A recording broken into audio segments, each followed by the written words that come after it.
నమస్కారం city news కి స్వాగతం. ముందుగా ముఖ్యాంశాలు.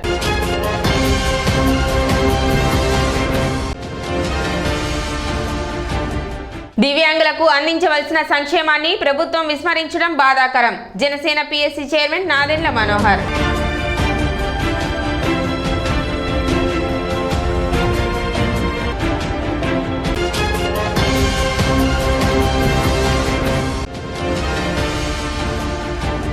టీడీపీ, జనసేన, బీజేపీ నేతలతో సమన్వయ సమావేశం నిర్వహించిన నాదెండ్ల మనోహర్.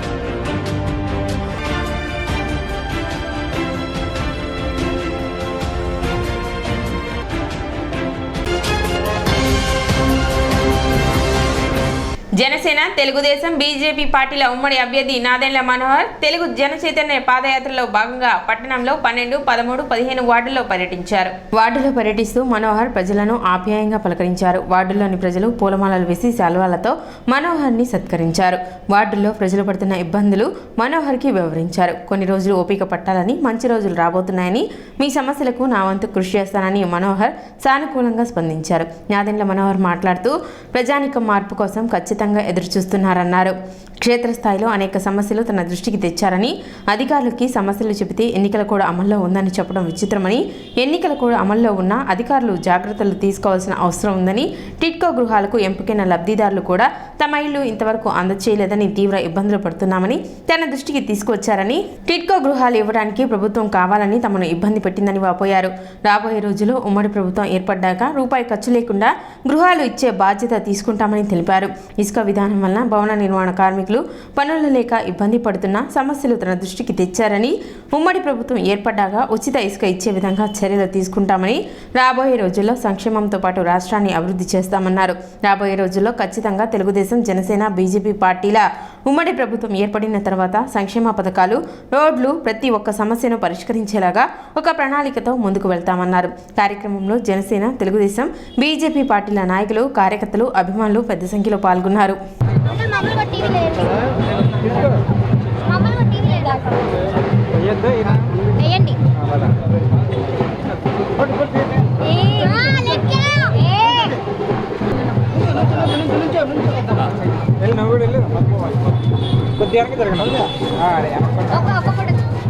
ఏంది లైట్ లాగా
చిమ్రావూరు ప్రాంతంలో 15, 13 వార్డులో పర్యటన విస్తృతంగా సాగుతోంది. ప్రజలు చాలా భారీ ఎత్తున స్పందించి స్థానికంగా ఉన్న సమస్యలపైన స్పందించే మనస్తత్వం వీళ్ళెవరికీ లేదనే ఆలోచన ప్రజలు కూడా చాలా స్పష్టంగా అర్థమైంది. పెన్షన్ల విషయంలో కానివ్వండి, శానిటేషన్ విషయంలో కానివ్వండి, దోమల విషయంలో కానివ్వండి, ఎక్కువ మంది ప్రజలు కోరుకునేది కూడా ఒక మార్పు రావాలి, అభివృద్ధి జరగాలి. రోడ్ల విషయంలో ఇక్కడి నుంచి విజయవాడకి మనం వేయాల్సిన రోడ్డు విషయంలో కూడా చాలామందికి అవగాహన వచ్చింది. త్వరలోనే రహదారి పూర్తి చేయమని పెద్దలందరూ కూడా అడుగుతూ ఉన్నారు. విపరీతంగా ప్రజల్లో ఒక ఆందోళన, అభివృద్ధి మొత్తం ఆగిపోయింది. ఒక మార్పు మాత్రం కోరుకుంటున్నారు. దానికి Telugu Desam party, Janasena party, Bharatiya Janata party ఉమ్మడి అభ్యర్థిగా డోర్ టు డోర్ మేము పర్యటిస్తున్నప్పుడు అది స్పష్టంగా అర్థమవుతుంది. మా నాయకులు అందరూ కూడా ఎంతో ఉత్సాహంగా మహిళలు వచ్చి సపోర్ట్ చేశారు ఈరోజు ఈ కార్యక్రమాన్ని. ప్రతిరోజు ఇట్లా మేము వార్డులో జరుగుతున్న పర్యటనలో అది ప్రజలు ఎదుర్కొన్న సమస్యలపైన పూర్తి అవగాహన వస్తుంది. తద్వారా రేపటి నుంచి మా ప్రభుత్వం ఏర్పడినప్పుడు తప్పకుండా అన్ని విధాలుగా వాళ్ళకి అండగా నిలబడి పెన్షన్స్ విషయంలో కానివ్వండి, రేషన్ కార్డుల విషయంలో కానివ్వండి, లేదా శానిటేషన్ విషయంలో కానివ్వండి, తప్పకుండా వాళ్ళకి అండగా నిలబడతామని, ఆ మార్పు తీసుకొస్తామని ఒక భరోసా ఇవ్వడం జరుగుతుంది. నాదెండ్ల మనోహర్ గారు 15, 13, 12 వార్డు తిరగడంలో భాగంగా 15 వార్డుకు ఇచ్చేశారు. మరి మా నాయకులు తెనాలి నియోజకవర్గ ఇన్ఛార్జ్ ఆలపాటి రాజప్రసాద్ గారి యొక్క సారథ్యంలో తెలుగుదేశం పార్టీ శ్రేణులందరూ కూడా ఐకమత్యంతో ఎన్డీఏ కూటమికి కృషి చేయడానికి వచ్చాము. మరి మేమందరం కూడా కోరుకునేది ఎన్డీఏ అభ్యర్థి అయినటువంటి శ్రీ నాదెండ్ల మనోహర్ గారిని అందరూ కూడా, ముఖ్యంగా 15వ వార్డు ప్రజలు, తెనాలి నియోజకవర్గ బీసీసీఎల్ అందరూ కూడా గెలిపించి వారిని అఖండ మెజారిటీతో వారిని గెలిపించినట్లయితే మన నియోజకవర్గ అభివృద్ధికి నిధులు తీసుకోవడానికి అవకాశం ఉంటుంది. ఎందుకంటే తెనాలి నియోజకవర్గంలో 100% పోలింగ్ నమోదు అయ్యేలా ఓటర్లు ఓటు హక్కు వినియోగించుకోవాలని సబ్ కలెక్టర్ ప్రకాష్ జైన్ విజ్ఞప్తి చేశారు. ఓటు హక్కుపై అవగాహన కార్యక్రమంలో భాగంగా సోమవారం తెనాలి సబ్ కలెక్టర్ నియోజకవర్గం ఎన్నికల అధికారి ప్రకాష్ జైన్ ఆధ్వర్యంలో ఎడ్లబండిపై మున్సిపల్ అధికారులు వినూత్నంగా అవగాహన ర్యాలీ నిర్వహించారు. మున్సిపల్ కార్యాలయం వద్ద నుండి ఎడ్లబండిపై ప్రదర్శనగా పట్టణ వీధుల్లో ఓటు హక్కుపై ప్రజలకు అవగాహన కల్పించారు. ప్రత్యేక వేషధారణలతో అధికారులు వినూత్నంగా అవగాహన కల్పించారు. ప్రతి ఒక్కరూ ఓటు హక్కును వినియోగించుకోవాలని సబ్ కలెక్టర్ ప్రకాష్ జైన్ తెలిపారు. గత సంవత్సరం తెనాలిలో 70% ఓటింగ్ జరిగిందని, ఈ సంవత్సరం 80% ఓటింగ్ జరిగేలా చర్యలు చేపట్టినట్లు చెప్పారు. మే 13న జరిగే సార్వత్రిక ఎన్నికల్లో ప్రతి ఒక్కరూ ఓటు హక్కును వినియోగించుకోవాలని, ముఖ్యంగా రైతులకు ఈ ఓటింగ్లో పాల్గొనే విధంగా ఈ ర్యాలీ చేపట్టినట్లు సబ్ కలెక్టర్ ప్రకాష్ జైన్ తెలిపారు. కార్యక్రమంలో మున్సిపల్ కమిషనర్ బండి శేషన్న, మున్సిపల్ ఉద్యోగులు, పోలీస్ శాఖ అధికారులు, సిబ్బంది పాల్గొన్నారు. స్వీప్ కార్యక్రమంలో భాగంగా ఈరోజు మన తెనాలి అసెంబ్లీ నియోజకవర్గ ఆరో గారు మరియు సబ్ కలెక్టర్ గారు ఈరోజు ఈ యొక్క ఎడ్ల బండ్ల ద్వారా ఈ కార్యక్రమాన్ని ప్రజలందరికీ కూడా అవగాహన కల్పించాలనేసి ఈ కార్యక్రమాన్ని చేపట్టడం వస్తుంది. సో ఓటర్లందరూ కూడా గమనించుకోవాల్సిందంటే మనమందరం కూడా ఓటింగ్ ప్రక్రియలో పాల్గొనాలా అనేదే ఈ యొక్క స్లోగన్. కాబట్టి ఈ కార్యక్రమంలో ఇక్కడ రెవెన్యూ వారు, పోలీసు వారు అండ్ మేము, ఇతర స్టేక్ హోల్డర్స్ అందరూ కూడా పాల్గొంటున్నారు. అంతేకాకుండా మేము సైతం అంటూ ప్రజలందరూ కూడా వాలంటీర్గా వచ్చి ఈ కార్యక్రమంలో, అదేవిధంగా ప్రింట్ అండ్ ఎలక్ట్రానిక్ వారికి రిక్వెస్ట్ అంటే ఈ కార్యక్రమాన్ని విరివిగా ప్రజల వద్దకు పంపాలని చెప్పేసి వారిని కోరుతూ, ఇప్పుడు ఎలక్షన్స్ జరుగుతుంది.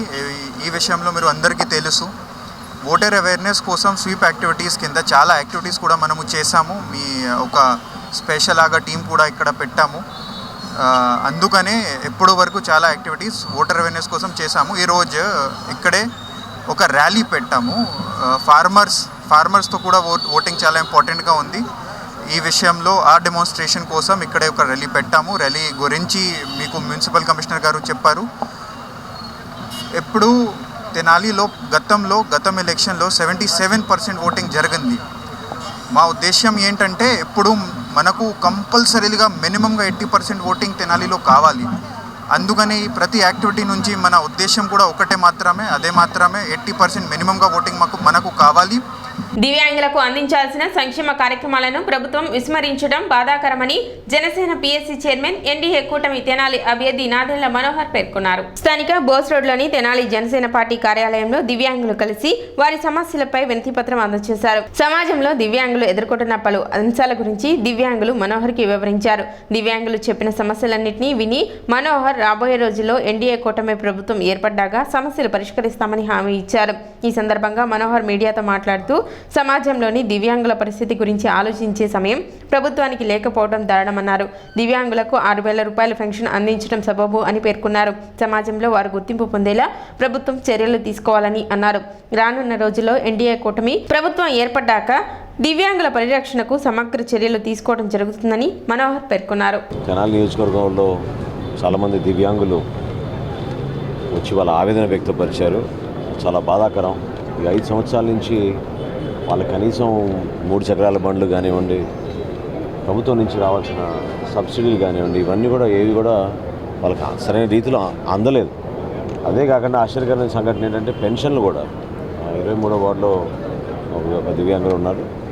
అతను చెప్పిన మాట, పెన్షన్ కూడా తీసేశారు. కేవలం ఒక ఇల్లు ఉందనే నేపంతో కొంతమందికి ఏమో ఆటో తోలుకునే వాళ్ళకి ఆటో మీ సొంతంగా ఉంది కాబట్టి మీకు పెన్షన్ రాదని విషయం ప్రస్తావించడం జరిగింది. తప్పకుండా దివ్యాంగుల్ని కాపాడుకోవాల్సిన అవసరం, బాధ్యత ప్రభుత్వానికి ఉంటుంది. పార్టీల పరంగా మనం సేవలు చేస్తూనే ఉంటాం, అనేక సందర్భాల్లో వాళ్ళని ఆదుకుంటూనే ఉంటాం. కానీ వ్యక్తిగతంగానే కాకుండా సమాజంలో వాళ్ళకి ఒక ఉన్నత స్థాయి కల్పించే విధంగా, వాళ్ళకి మౌలిక సదుపాయాలు కల్పించే విధంగా ప్రభుత్వ కార్యాలయాల్లో కానివ్వండి, ప్రైవేట్ కార్యాలయాల్లో కానివ్వండి, వాళ్ళకి పని చేసుకునే విధంగా, ఉపాధి కల్పించే విధంగా ఒక ప్రయత్నం చేయాలి. వాళ్ళ స్కిల్ ట్రైనింగ్ ఇవ్వచ్చు. చాలామంది కంప్యూటర్ ఆపరేటర్స్గా వాడచ్చు, కాల్ సెంటర్స్లో వాడచ్చు వాళ్ళని. కాకపోతే వాళ్ళకి ఆ ధైర్యం, ఆ అవకాశం కల్పించే విధంగా స్పందించాలి. సో స్పందించలేని ఈ ప్రభుత్వం కేవలం పెన్షన్లు ఇస్తున్నాం కదా అని చేతులు దులుపుకుంటే సరిపోదు. రేపటి రోజున ఉమ్మడి ప్రభుత్వం వచ్చిన తర్వాత వాళ్ళకి పెన్షన్ 6,000 రూపాయల వరకు ఇస్తామని చెప్పి ఆల్రెడీ హామీ ఇచ్చాం. రాబోయే రోజుల్లో అది కూడా ఇంప్లిమెంట్ చేస్తాం. పెరిగిన ధరలు, వాళ్ళు పడుతున్న ఇబ్బందులు, వాళ్ళకి ప్రభుత్వం నుంచి రావాల్సిన సహాయం రాకపోగా ప్రభుత్వంలో నిరుద్యోగులు ఎంతోమంది ఎదురు చూస్తున్నప్పుడు వాళ్ళకు కూడా కోటా ఉంటుంది. ఆ కోటాని కూడా వాళ్ళు ఉపయోగించుకోలేని పరిస్థితి ఈ ప్రభుత్వం కల్పించింది. సో ప్రతి ఒక్కరికి ఏదో విధంగా రాబోయే రోజుల్లో మంచి ప్రభుత్వం ఏర్పడిన తర్వాత ఈ దివ్యాంగులందరినీ కూడా ఆదుకోవాలి. వాళ్ళ బిడ్డలను చదివించే విధంగా కూడా ఒక పథకం తీసుకొచ్చాం. అది కూడా సంపూర్ణంగా జరిగే విధంగా మా వంతు ప్రయత్నం రేపటి రోజున Janasena party, Telugu Desam party, Bharatiya Janata party కలిసి ఉమ్మడిగా మేము ఈ వర్గాన్ని కాపాడుకునే విధంగా మేము ముందుకెళ్తాం. జగన్మోహన్ రెడ్డి గారి ప్రభుత్వంలో దివ్యాంగులకు అన్యాయమే జరిగింది. సుమారుగా వికలాంగులు కానివ్వండి, ట్రాన్స్జెండర్స్ కానివ్వండి, వృద్ధులు కానివ్వండి 6 లక్షల మంది పెన్షన్లు పోయినాయి. అర్హులైన వికలాంగులకు కూడా ఈ పెన్షన్లు తొలగిస్తున్నారు. అదేవిధంగా పెళ్లి కానుక కూడా గత 5 సంవత్సరాల నుంచి కూడా పెళ్లి కానుక సరిగ్గా ఇవ్వలేదు. 10వ తరగతి పాస్ అవ్వాలి అని కొత్త రూల్స్ పెట్టి, కొత్త నియమాలు పెట్టి వికలాంగుల యొక్క పెన్షన్లు తీసేస్తున్నారు. అదేవిధంగా కరెంటు బిల్లు 200 యూనిట్లు దాటింది, 300 యూనిట్లు దాటింది అని చెప్పి పెన్షన్లు తీసేస్తున్నారు. చంద్రబాబు నాయుడు గారు రేపు అధికారంలోకి రాగానే ప్రతి ఒక్క వికలాంగుడికి కూడా 6,000 రూపాయలు పెన్షన్ ఇస్తామని చెప్పడం జరిగింది. అదేవిధంగా ఈ ప్రభుత్వంలో ఏ ఒక్క కార్యక్రమాలను అయితే మూలన పడేసిందో అటువంటి గత టీడీపీ హయాంలో ఎటువంటి వికలాంగులకి ఉపయోగపడే కార్యక్రమాలు చేశారో వాటిని మళ్ళీ పునరుద్ధరిస్తామని చెప్పడం జరిగింది. కాబట్టి తెనాలి నియోజకవర్గంలో ఉన్న ప్రతి ఒక్క వికలాంగుడు కూడా మన యొక్క నాదెండ్ల మనోహర్ గారి గాజు గ్లాసు గుర్తుపై ఓటు వేసి అఖండ విజయంతో గెలిపించవలసిందిగా కోరుతున్నాను. మన ఒక తెనాలి నియోజకవర్గంలోనే మన ఒక ఉమ్మడి అభ్యర్థి మరి మనోహర్ గారు పోటీ చేస్తున్నారు. కావున మరి తెనాలి నియోజకవర్గ పరిధిలో ఉన్న నా ఒక దివ్యాంగుల అన్నదమ్ముళ్ళు కానీ, అక్క చెల్లెళ్ళు కానీ, పెద్దవారు అందరూ కూడా వచ్చి మరి మనోహర్ గారిని కలిసి మరి మేము కూడా మా వంతు మీకు సహకరిస్తామని చెప్పి కూడా తెలియజేయడం కోసం మేము అందరం వచ్చి ఉన్నాం. మరి నిన్న మాజీ ముఖ్యమంత్రి వర్యులు నారా చంద్రబాబు నాయుడు గారు దివ్యాంగులకు గతంలో 2014 నుంచి 2019 వరకు కూడా ఆయన దివ్యాంగులకు జనసేన, టీడీపీ, బీజేపీ కూటమిలో అప్పుడు ఆయన చేసింది మాకు దివ్యాంగుల పెన్షను 1,500 నుంచి 3,000 చేశాడు. పెళ్లి కానుక 1,00,000 రూపాయలు ఇచ్చాడు. చదువుతో సంబంధం లేకుండా కూడా ఏర్పాటు చేసి ఉన్నాడు.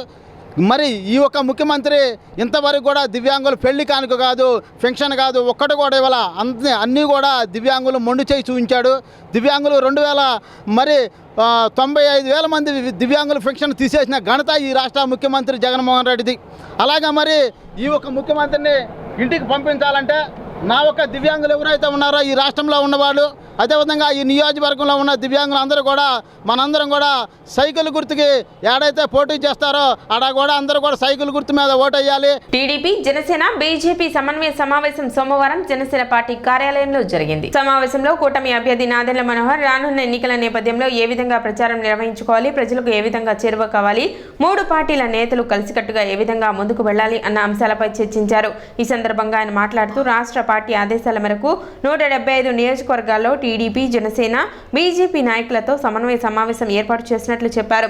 ప్రజలకు మెరుగైన సేవలు అందించేందుకు మంచి ప్రభుత్వాన్ని ఏర్పాటు చేసేందుకు ప్రణాళికను సిద్ధం చేసేందుకు సమావేశంలో చర్చించినట్లు చెప్పారు. కేంద్రం నుండి రావాల్సిన నిధులు, తెనాలిలో చేపట్టవలసిన పనులు, భవిష్యత్తులో చేయవలసిన అభివృద్ధి, సంక్షేమం ప్రజల్లోకి తీసుకువెళ్లే విధంగా 3 పార్టీల నాయకులతో చర్చించినట్లు నాదెండ్ల మనోహర్ తెలిపారు. సమావేశంలో టీడీపీ, జనసేన, బీజేపీ నాయకులు, కార్యకర్తలు పాల్గొన్నారు. Janasena party, Telugu Desam party, Bharatiya Janata party సమన్వయపరుచుకుంటూ రాష్ట్ర వ్యాప్తంగా ఎన్నికలు సిద్ధమవుతున్న నేపథ్యంలో ఏ విధంగా ప్రచారాలు చేసుకుందాం, ఏ విధంగా ప్రజలకు ఇంకా దగ్గరికి వెళ్దాం, ఎటువంటి కార్యక్రమాల ద్వారా మరింత వేగవంతంగా మన ప్రచారాన్ని ప్రజల్లోకి తీసుకెళ్తాం అనే అంశాలపైన లోతుగా ఈ రోజున చర్చించుకున్నాం. ఇది రాష్ట్ర వ్యాప్తంగా మా పార్టీ అధిష్టానం ఇచ్చిన పిలుపు మేరకు 175 నియోజకవర్గాల్లో కూడా ఈరోజు ఈ సమావేశం ఈ విధంగా నిర్వహిస్తున్నాం. సో 3 పార్టీల నాయకులు మేము ఒక బాధ్యతతోటి ప్రజలకి మరింత మెరుగైన సేవలు అందించడానికి, ఒక మంచి ప్రభుత్వం ఏర్పాటు చేయడానికి, అదేవిధంగా పార్లమెంట్ సభ్యులు మాకు పెమ్మసాని చంద్రశేఖర్ గారి పర్యటన, మా పర్యటన కలిసి ప్రజల్లోకి తీసుకెళ్ళడానికి ఒక మంచి ఆలోచనతోటి ప్రణాళిక సిద్ధం చేసుకుంటూ ఈరోజు చర్చించుకోవడం జరిగింది. చాలామంది పెద్దలు ఇందులో పాల్గొన్నారు. వాళ్ళందరూ కూడా అనేక సూచనలు, సలహాలు ఇచ్చారు. కేంద్రం నుంచి రావాల్సిన నిధులు, కేంద్రం నుంచి రావాల్సిన కొన్ని కార్యక్రమాలు, ప్రాజెక్ట్స్, పథకాలు, వీటి గురించి భారతీయ జనతా పార్టీ నాయకులు ప్రస్తావించారు. అదేవిధంగా అనుభవం కలిగిన తెలుగుదేశం పార్టీ సీనియర్ నాయకులందరూ కూడా ఇక్కడ మనం తెనాలి నియోజకవర్గంలో చేసిన అనేక కార్యక్రమాల గురించి, భవిష్యత్తులో మేము చేయబోయే సంక్షేమం, అట్ ద సేమ్ టైం అభివృద్ధి కార్యక్రమాల గురించి మరింత లోతుగా ప్రజల్లోకి తీసుకెళ్ళడానికి కోసం మీ అందరం కూడా కలిసికట్టుగా, ఉమ్మడిగా ఈ ప్రణాళికను సిద్ధం చేసుకుని ప్రజల్లోకి వెళ్ళడానికి ఈరోజు అందరం కూర్చుని మాట్లాడుకుని చర్చించుకున్నాం. సంగీత జగద్గురు సేవా సమితి ఆధ్వర్యంలో ఉగాది వేడుకలు నిర్వహిస్తున్నట్లు సమితి సభ్యులు తెలిపారు. 9వ తేదీ మంగళవారం సాయంత్రం 6 గంటల నుండి 7 గంటల వరకు కర్ణాటక శాస్త్రీయ సంగీత గాత్ర కచేరీ, 7 గంటల నుండి 8 గంటల వరకు శ్రీమాన్ VLST భట్టాచార్యులచే పంచాంగ శ్రవణం ఉంటుందని, ప్రజలు విరివిగా పాల్గొని కార్యక్రమాన్ని జయప్రదం చేయాలని సమితి కన్వీనర్ కెవి రామకృష్ణ కోరారు. కార్యక్రమంలో వేదాంత మాధవ తదితరులు పాల్గొన్నారు. తెనాలి పురప్రముఖులకు ముందుగా క్రోధినామ సంవత్సర ఉగాది శుభాకాంక్షలతో మన స్థానిక రుక్మిణి సత్యభామ సమేత గోవర్ధన స్వామి దేవాలయంలో రేపు సాయంత్రం 6 గంటల నుంచి 7 గంటల వరకు సంగీత జగద్గురు సేవా సమితి తరపున కర్ణాటక సంగీత గాత్ర కచేరీని ఏర్పాటు చేయడం జరిగింది. 7 to 8 పంచాంగ శ్రవణం స్థానిక ప్రవచకులు అగుద్యమణి VLND భట్టాచార్యులు గారు ప్రవచనం చేస్తారు, పురాణ ప్రవచనం చేస్తారు. పంచాంగ శ్రవణం సాయంత్రం 6 to 7 గంటలకి ఇక్కడ సంగీత కార్యక్రమం శ్రీమతి శాంతి CH విజయవాడ వాస్తవ్యురాల చేత గాత్ర కచేరీ జరుగుతుంది. దీనికి వయలిన్పై చావల శ్రీనివాసు, మృదంగంపై భవదీయుడు రామకృష్ణ సహకరిస్తారు. ఈ కార్యక్రమం సాయంత్రం షార్ప్గా 6 గంటల నుంచి 7 గంటల వరకు జరుగుతుంది. శ్రీలక్ష్మీ వల్లభారంభాం విఘ్నోముని మధ్యమాం అస్మదాచార్య పర్యంతాం వందే గురు పరంపరాం. స్థానికంగా తెనాలి పట్టణంలో వేంచేసి ఉన్న శ్రీ రుక్మిణి సత్యభామ సమేత శ్రీ గోవర్ధన స్వామి వారి దేవస్థానమునందు క్రోధినామ సంవత్సరాన్ని పురస్కరించుకొని సంగీత జగద్గురు సేవా సమితి వారిచే రేపు సాయంత్రం 6 గంటల నుండి 7 గంటల వరకు కర్ణాటక గాత్ర కచేరీ కార్యక్రమం, తదనంతరం లక్ష్మీ పద్మావ సమేత వెంకటేశ్వర స్వామి దేవస్థాన ఆస్థాన పండితులు గోవర్ధన స్వామి వారి వంశపారంపర్య అర్చకుడైనటువంటి శ్రీమాన్ VLND భట్టాచార్యులు గారిచే క్రోధినామ సంవత్సర పంచాంగ శ్రవణ కార్యక్రమం నిర్వహించబడును. కావున 50 మంది పురప్రముఖులంతా కూడాను ఈ దేవాలయంలోకి వచ్చేసి ఈ కార్యక్రమంలో పాల్గొనవలసిందిగా కోరుచున్నాం. విద్యా విధానంలో వస్తున్న నూతన మార్పులకు అనుగుణంగా ప్రతి విద్యార్థికి నాణ్యమైన విద్యను అందించి ఆదర్శవంతమైన ఉత్తమ పౌరులుగా తీర్చిదిద్దడమే లీడ్ స్కూల్ విధానం అని ఆ సంస్థ Andhra Pradesh regional director B Subrahmanyam అన్నారు. స్థానిక బోస్ రోడ్లోని నెహ్రూ నికేతన్లో సోమవారం జరిగిన కార్యక్రమంలో ప్రస్తుతం కాలంలో విద్యార్థికి అవసరమైన నూతన విద్యా విధానాలను బోధించడంలో అత్యుత్తమ ప్రతిభను కనబరిచిన 14 మంది నెహ్రూ నికేతన్ ఉపాధ్యాయులకు లీడ్ స్కూల్ వారి జాతీయ పురస్కారాన్ని అందించి అనంతరం జరిగిన సభలో ఆయన ముఖ్య అతిథిగా పాల్గొని ప్రసంగించారు. సభకు నెహ్రూ నికేతన్ మేనేజింగ్ డైరెక్టర్ దాసరి మురళీకాంత్ అధ్యక్షత వహించారు. సుబ్రహ్మణ్యం తన ప్రసంగాన్ని కొనసాగిస్తూ భారతదేశంలో 3000కు పైచిలకు పాఠశాలలు అధునాతనమైన లీడ్ స్కూల్ వారి విద్యా విధానాన్ని అవలంబిస్తున్నట్లు తెలిపారు. అధ్యక్షత వహించిన మురళీకాంత్ మాట్లాడుతూ కాలానుగుణంగా వస్తున్న విద్యా విధానంలో మార్పులను అవగాహన చేసుకుని ఎప్పటికప్పుడు నవీన ఆలోచనలతో నూతన పద్ధతులతో విద్యాబోధన చేస్తున్న నెహ్రూ నికేతన్ ఉపాధ్యాయులను అభినందించారు. అనంతరం 14 మంది ఉపాధ్యాయులకు జ్ఞాపికలు నగదుతో సత్కరించి లీడ్ స్కూల్ వారి జాతీయ పురస్కారాలను అందించారు. ఇదే కార్యక్రమంలో లీడ్ స్కూల్ వారి ఉత్తమ పాఠశాల పురస్కారాన్ని నెహ్రూ నికేతన్ మేనేజింగ్ డైరెక్టర్ మురళీకాంత్ వి దాసి అందుకున్నారు. సభలో లీడ్ స్కూల్ గుంటూరు జిల్లా అకాడమిక్ మేనేజర్ బివి సుధాకర్ ప్రసంగించారు. కార్యక్రమంలో సుబ్రహ్మణ్యం సుధాకర్లను నెహ్రూ నికేతన్ తరపున ఘనంగా సత్కరించారు. ఈ కార్యక్రమంలో ఉపాధ్యాయులు పాల్గొన్నారు. And then apart from that, different directions, engineer కావచ్చు, డాక్టర్ కావచ్చు, లేదా లాయర్ కావచ్చు, డిఫరెంట్ ఫీల్డ్స్ ఎంచుకోవడం కావచ్చు, ఇవన్నీ నెక్స్ట్. ఫస్ట్ ఒక వ్యక్తిగా తీర్చిదిద్దాం. అందులో భాగంగా కూడా మీరు చేస్తున్న కృషి, వాళ్ళ మిగిలిన యాక్టివిటీస్, కరిక్యులర్ యాక్టివిటీస్ మనం అందరిలా కాకుండా ఇంగ్లీష్ని లెవెల్ బేస్డ్ ఎడ్యుకేషన్ అని చెప్పాం లీడ్లో. ఏమంటాం? ఎల్గా, రైట్, ఇంగ్లీష్ లాంగ్వేజ్. దాన్ని కూడా మనం లెవెల్ బేస్డ్ అని అంటున్నాం. ఎందుకని లెవెల్ బేస్? క్లాస్లో 30 మంది ఉన్నారంటే 30 మంది ఒకేలాగా ఆలోచించరు, ఒకే స్పీడ్లో ముందరికి వెళ్ళరు. వాళ్ళని అర్థం చేసుకుంటూ అక్కడ ఉన్న ఇబ్బందులన్నింటినీ దాడుతూ వాళ్ళందరినీ ముందరికి తీసుకెళ్లే పద్ధతి మనం స్టార్ట్ చేసాం. ఇలా వేరియస్ పారామీటర్స్ తోటి మనం we are trying to assess the quality of the program also. ఏదో టెక్స్ట్ బుక్ పెట్టాము, లెసన్స్ చెప్పేసాము, ఎగ్జామ్ పెట్టామని కాకుండా what is the outcome of this particular program అనేది కూడా ప్రాపర్ అసెస్మెంట్ అనేది చేసుకోవడం వెరీ వెరీ ఇంపార్టెంట్. సో మన ఈ లీడ్ స్కూల్ కరికులంలో ఆ అవుట్పుట్ ఏదుంది, ఈ పర్టికులర్ లెసన్ అయిపోతే వీటికి ఏం రావాలి, వర్బ్స్ రావాలి, సమ్ బీ ఫామ్ తెలియాలి, లేదా మ్యాథమెటిక్స్ వీడికి ఎడిషన్ అంటే ఏంటో తెలియాలి, సబ్ట్రాక్షన్ ఏంటో తెలియాలి. సో ఇలాగ every topic will have certain outcome and ఆ అవుట్కమ్స్ వస్తున్నాయా లేదా, అవుట్కమ్స్ని టీచర్స్ టెస్ట్ చేస్తున్నారా లేదా అనేది ఇది ఈ టీచర్ ట్రైనింగ్ ప్రోగ్రాంలో ఇదంతా జరుగుతూ ఉంటుంది. సో మనం ఇంత సక్సెస్ఫుల్గా స్టూడెంట్ వరకు ఈ ప్రోగ్రామ్ తీసుకెళ్ళాము అంటే డెఫినెట్గా దాని వెనకాల ఎవరున్నారు అంటే undoubtedly you the teachers. You can give a big round of applause for yourself. Amarthaluru మండలం కోరతాడిపరు గ్రామంలో నక్క ఆనంద్ బాబు తనయుడు నక్క అఖిలేష్ ఎన్నికల ప్రచారం నిర్వహించారు. గ్రామ తెలుగుదేశం జనసేన పార్టీ నాయకులతో కలిసి ఇంటింటికి తిరుగుతూ సూపర్ 6 పథకాలను వివరించారు. రానున్న ఎన్నికల్లో ఉమ్మడి అభ్యర్థి నక్క ఆనంద్ బాబుని గెలిపించాలని కోరారు. కార్యక్రమంలో కోరతాడిపర్రు గ్రామ తెలుగుదేశం జనసేన బీజేపీ పార్టీ నాయకులు కార్యకర్తలు పాల్గొన్నారు. సిటీ న్యూస్ ముంచే ముందు ముఖ్యాంశాలు మరోసారి.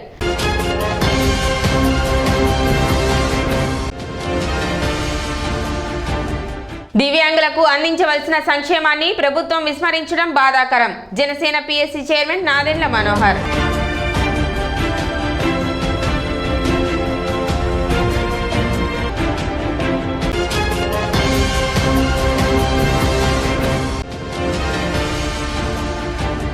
టీడీపీ జనసేన బీజేపీ నేతలతో సమన్వయ సమావేశం నిర్వహించిన నాదెండ్ల మనోహర్.